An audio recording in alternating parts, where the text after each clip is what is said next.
Anya. Apples versus oranges. Guru Nathan, Soup Ram Anya. Apples versus oranges.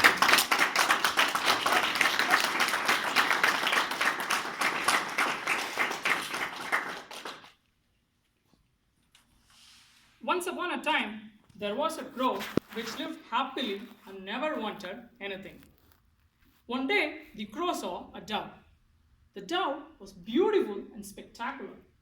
The crow thought, by comparison, I'm very dumb. So the crow went to the dove and said, "Hey, you look so beautiful.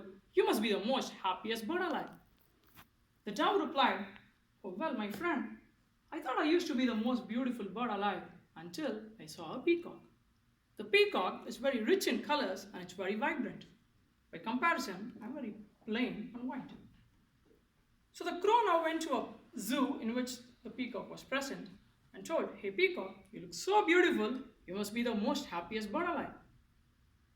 The peacock sighed and said, "Indeed, I'm the most beautiful bird alive, but because of my beauty, they have put me in a cage. And sometimes when I look through the sky, I see the crows flying freely, and all I want is a crow."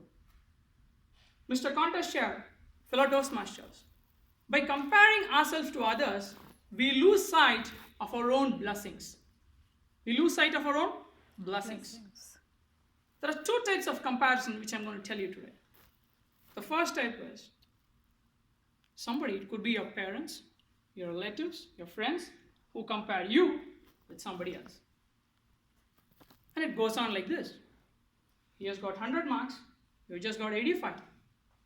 Oh, he's confident, he's shy. Oh, he's an MBA major, but you're an English major. And it goes on and on. The only thing people don't ever compare is Uncle Sam who lived in the next tree died last week. When are you dying? And for the benefit of all married men, let me tell you, don't ever compare your wife with somebody else's wife, especially in front of your wife. The day you guys do that, you're finished.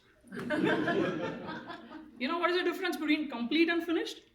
If you marry the right partner, you're complete.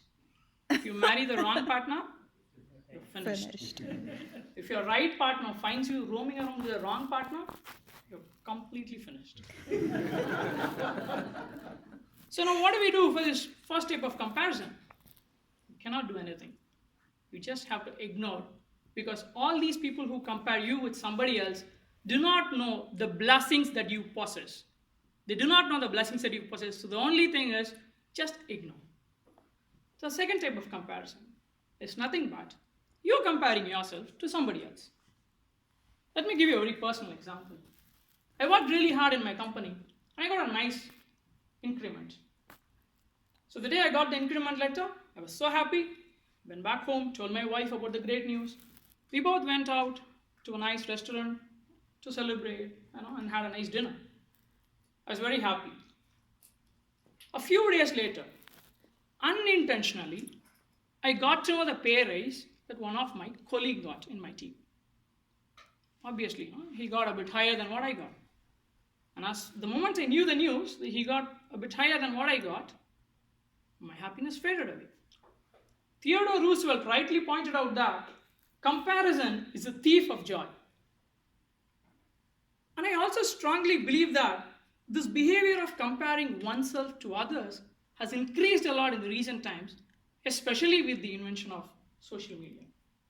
How many of you here have a Facebook account? Or any social media for that matter? See, great.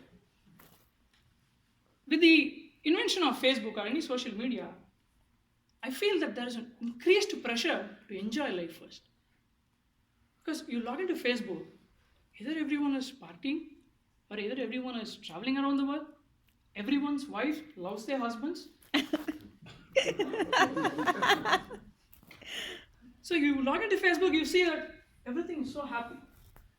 But you guys never see the other side of the coin, which has pain, miseries, anger, agony. You always get to see one side of the coin. Let me tell you, nobody is as beautiful as they look in their profile picture. Nobody is as ugly as they look in their driver's license. So what is the ideal comparison that a person should make? The ideal comparison that you should make is against yourself. Any other comparison that you make is a futile exercise. Because there's always somebody who is smarter than you, there's somebody who is dumber than you. There's always somebody who is richer than you, there's somebody who is poorer than you. The ideal comparison that you should make is against yourself. What you can be to what you are today. If you have the potential to be here, you're destined to be here, but you're only here today. That is the ideal comparison that you should make. And then slowly work on your talents, your skills to reach up to the maximum potential. It just need not be in your career. It could even be in your personal life. You may not be spending the amount of quality time that you can spend with your family, but you're just spending this much today. So it just need not be a career. It could be even in your personal life. So when you always try to make this distinction between what you can be to what you are today, and stop comparing yourself with somebody else and ignoring the other noise when somebody else compares you with someone else, you're destined to lead a very, very satisfied, a peaceful, and a successful life. Mr. Contes.